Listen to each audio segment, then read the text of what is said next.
Yo, what is going on, everyone? My name is Nick, or the Notorious Fantasy, and in today's video, I'm bringing you guys a video that was just like a few days ago's video where I was talking about the wide receiver zero strategy. In this video, we are going to be talking about the running back zero strategy, as well as how it works in fantasy football, some examples of it, and why you may want to utilize this strategy inside of your 2020 fantasy football drafts. Now, before I get into it, I want to explain to you guys that you don't want to go into your draft with one given strategy. You don't want to go in there and think, I have to draft a quarterback in the third round, or I have to draft a tight end in the fifth round, because then what you're doing is locking yourself inside of a box. You're going to be stuck inside of your own brain thinking, I have to do this, I have to do that, and then you're not going to be drafting based on value. You're going to be reaching for a position because you said before you got into the draft that you have to pick a quarterback there, and the quarterback won't be there that you may have wanted, so you reach, and then you end up with a team that you don't like as much because the quarterback that you wanted wasn't there, but you were too scared to wait, and then you end up drafting a guy that you wouldn't have ended up wanting to draft that you probably could have gotten in another round. So understand that before you even think about doing this strategy, that you go into your draft with an open mind. You understand the different strategies, but now you're going in there with an open mind, and you're going to just draft however the draft goes to you. That might be running back zero, might be wide receiver zero, it might be a strategy that you have never even utilized before, but ends up working inside of the draft. So first, we are going to look at the definition and pretty much what does running back zero mean. So running back zero means not drafting a running back inside of the first 4 or 5 rounds of your draft. Now, there's also what we would call the modified running back zero, which is starting off the draft, maybe first 2 rounds, you go back-to-back wide receiver or wide receiver tight end. That's modified running back zero. The full-on running back zero is waiting 4 or 5 rounds of your draft without drafting a running back. Now, there's multiple ways of actually doing this strategy. You might go wide receiver, wide receiver, wide receiver, and then tight end. You might go wide receiver, tight end, wide receiver, tight end, quarterback, wide receiver. There's a million different ways to do it. My favorite of those, though, might be going wide receiver, then tight end, then wide receiver, and loading up on one of those top 2 tight ends, a guy like Kelsey or a guy like Kittle. I also actually like a lot wide receiver, tight end, wide receiver, because I'm a huge fan of Mark Andrews, and I potentially think that he may end up being the tight end number 1 in fantasy football when the season comes to a close. So, and then now that you've done this, you've drafted all these wide receivers early, or not anything that was not a running back. So now you have to draft later as much high upside running backs as well. So you hammered the wide receiver position early, and now you're not looking wide receiver again till super late in the draft, and you are just picking a million high upside running backs inside of the draft that you potentially think could be that guy to take you to the promised land of the fantasy football championship. So some guys that I think have super high upside for this season that might be risky, but in this kind of league, not in this kind of league, in this kind of strategy, you do have to be a bit more bullish. You may not want to go with as many super safe running backs, and you may want to go later for guys with super high upside. Guys like Zach Moss, guys like Antonio Gibson, now that Adrian Peterson has been cut. The other running back there, Bryce Love, Ronald Jones now maybe, because maybe Leonard Fournette is not the guy. Leonard Fournette, because now he's not going inside of the first 4 rounds. He's going much later than that. So you're going to be able to snag these guys with value that have a lot of upside that you think could potentially start for the team. And you're also going to be hammering guys like Alexander Mattison, where if Dalvin Cook is going to go down, you have him. Tony Pollard, if Zeke goes down, you got him. You can go with a guy like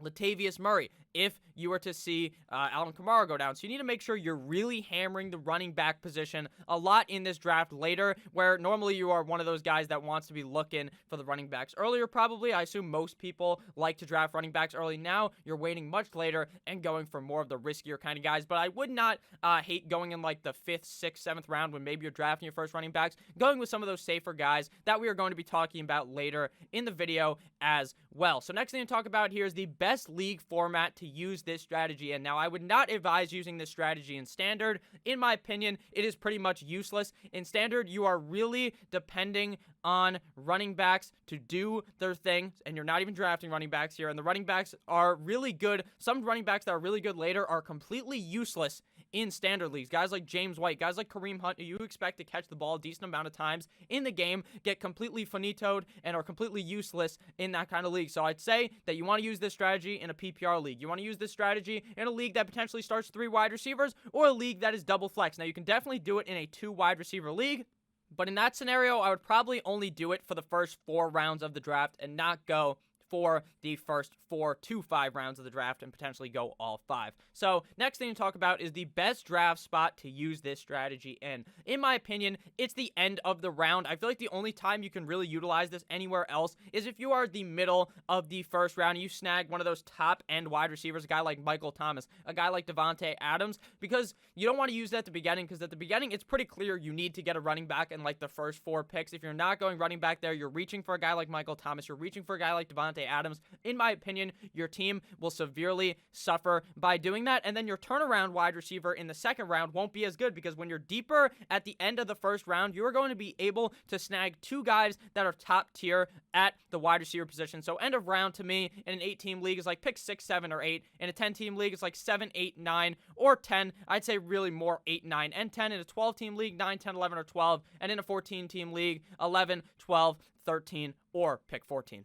Next up to talk about is some examples of how you use a running back zero draft. I'm going to be talking about 2 examples inside of this video to give you guys a good idea of how I would utilize this strategy. Now, this example is in a 10-team, 3 wide receiver PPR league, and we are at pick number 10. So our first round pick, it would be Julio Jones or Tyreek Hill. I feel like those are the 2 best wide receivers available in that area, and typically a guy like Davante Adams or a guy like Michael Thomas just aren't there. So my wide receiver 3 or 4 would be the pick there. In the second round, I would have probably picked Julio if he was the best one available. So here it would be Tyreek Hill, Chris Godwin, or DeAndre Hopkins inside the second round. So we start off with an elite 1-2 punch at the wide receiver position. And then we move into the third round where we're looking for yet again another wide receiver. Here you can go DJ Moore, you can go Mike Evans, you can go Kenny Golladay. Pretty much the pick of the litter at round number 3. Whoever you feel like has the highest upside to be a top 10 guy, you pick one of those wide receivers. Next, in the fourth round, I feel like it's a lock. If Mark Andrews is available inside of the fourth round, you just draft another tight end. You just draft your first tight end. You snag a guy that, in my opinion, has immense amount of upside in 2020 as a guy that could potentially be a top 3 tight end, or maybe even the number 1 tight end in fantasy football. I have him as my tight end number 3. Now, into the 5th round, this is where you load up on another wide receiver. Now, if you missed out on Mark Andrews, you might have went wide receiver in that round, and now you might be looking for a tight end, a guy like Zach Ertz, Darren Waller, a guy that could also be a top 5 tight end. But for me, in this simulation, with getting Mark Andrews in the 4th round, for flex, we're looking at a guy like Devontae Parker, T.Y. Hilton, Stephon Diggs, Tyler Boyd inside of round 5. Now, I'm not a big fan of T.Y. Hilton, but some people may be. That's why I put him on this list. Devontae Parker or Stephon Diggs would be my pick here. I'm a non-huge fan of Devontae Parker, and I'm wearing a Miami Dolphins hat. But the reason why I'm not a fan is the beginning of his season schedule is super hard, so I kind of tend to avoid him. And I'd even much rather reach on a guy like Tyler Boyd here. Or if you want to be safe, I think Stephon Diggs is a really safe target for fantasy football inside of 2020. Now we're in the 6th round. We've done our running back zero, and now it's time to pound the running back position. Now, in the 6th round, Le'Veon Bell was there in the simulation I did. In a lot of leagues, he may not be there. David Johnson may not be there, but a lot of people are fading those players, so it's entirely possible that both of them are available inside of the 6th round. They would be my pick ahead of a guy like Kareem Hunt or Cam Akers. At round 7, Kareem Hunt or James White just would be the pick there. Those super 2 safe running backs. I know I said you want to go for more risky guys, but you can just do that later. Rounds 8, 9, and 10. Go load up on a bunch of risky running backs, guys with immense upside. That's what I would personally do in round 7. And then round 8, I probably would go running back again.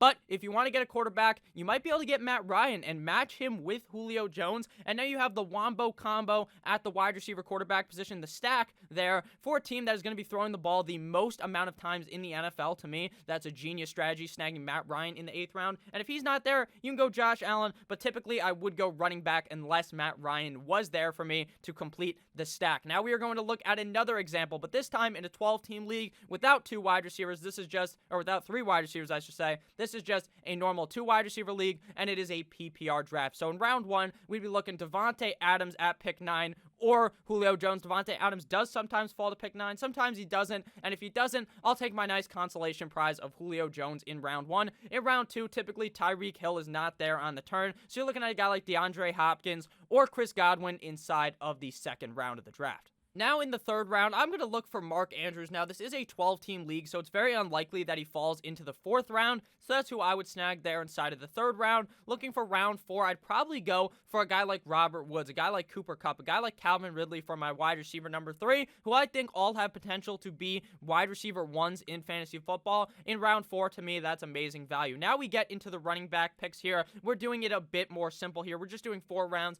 because, hey, there's only 2 wide receivers and a flex spot. I don't feel super comfortable waiting until the 6th round to draft a running back when I won't even be able to start the other wide receiver. So I'm going with Kareem Hunt or Cam Akers in the 5th round. And then in the 6th round, we're going to take a risk potentially here. We might go James White, who's kind of a reach, or we could go Leonard Fournette. Now, I think Fournette might be a liability for this roster to start off the season. He probably will be because I think it will take a couple of weeks for Leonard Fournette to emerge and become the running back 1 on the team. But with that said, we might be able to get extreme value sucked out of him inside of the 6th round. And in the 7th round, again, I'd probably advise going running back again here. But Josh Allen was available for the simulation. We'd go Josh Allen here. But we probably would go Fournette, maybe if he's still available. Maybe James White inside of the 7th round. But for this, we're going Josh Allen. So what is my verdict on the running back 0 strategy? Personally, I do not really like it. The strategy really only works if the value at wide receiver or the other position you're going for you feel is so immense that you don't want to draft a running back there. Running backs are very key and vital to the success of your team, so avoiding them early could prove fatal and absolutely skullfuck your roster if you're not hitting on these later round kind of running backs. Now, some strategies involve going quarterback early, which I really do not like at all. I'm very against it, considering I feel like the quarterback depth is deep every single year. I feel like there's 20 guys that could finish as top 12 quarterbacks, so I'm just not really attacking the quarterback position super early. I'm not really trying to get Dak in the 2nd round or a guy like Lamar Jackson super early, things like that. But obviously, the strategy, in my opinion, as a whole, I don't really like. I'm really aboard the train of drafting running backs early. You see it in a lot of my videos. I'm hammering the running back position because I think that the running backs fall off after like the 3rd or 4th round. They really start to fall off actually at the end of the 2nd round. So make sure that you guys are sure you want to do this. You feel like the value is available when you're doing it, and don't come into the draft thinking, I need to go running back 0 here, because that is going to completely fuck up your draft. So thank you guys all for watching. I love each and every single one of you guys, and I hope that you all have a great rest of your guys' day. I may see you later with another video.